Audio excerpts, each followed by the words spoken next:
In today's video, I'm going to teach you how to use the Zoom remote control feature. This feature allows someone else to take control of your mouse and keyboard during a Zoom meeting, which can be incredibly useful for collaborative work, troubleshooting issues, or conducting remote presentations. Let's dive right in and walk through the steps to set it up. First, we need to navigate to your account settings. So, open up your web browser and head over to the Zoom official website. Once there, click on My Account, which you'll find in the top right corner of the page after signing in. This will take you to your account dashboard. Here, you'll have access to various settings and tools that Zoom offers. Next, you need to click on Settings.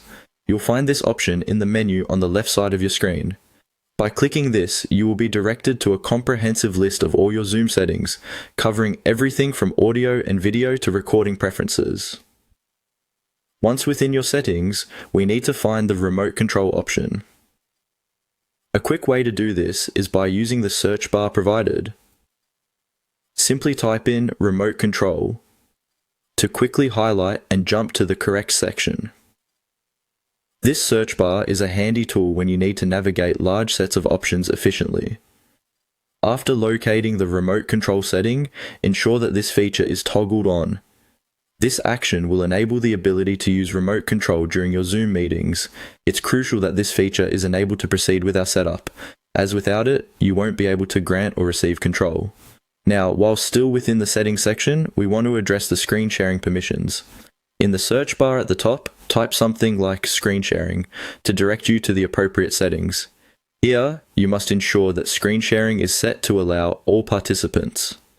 This is important because granting remote control requires the participant to share their screen first. Having configured these settings, let's move on to conducting a meeting. To do this, navigate to the Meetings section on your account. Start up a meeting just like you normally would. Once the meeting is live, click on the Share button, which is typically located at the bottom of the Zoom interface. Select the screen you wish to share with others. With the screen shared, you'll see an option for remote control as you hover over the toolbar. Click on the Remote Control button, and from the drop-down menu that appears, select the participant's name to whom you want to give control. This person will receive a notification and can start controlling the screen shared by you. And there you have it, a comprehensive guide on using Zoom's remote control feature. By following these steps, you can easily collaborate and assist others in a virtual meeting setting. Thank you for watching, and be sure to check out our channel for more helpful tutorials.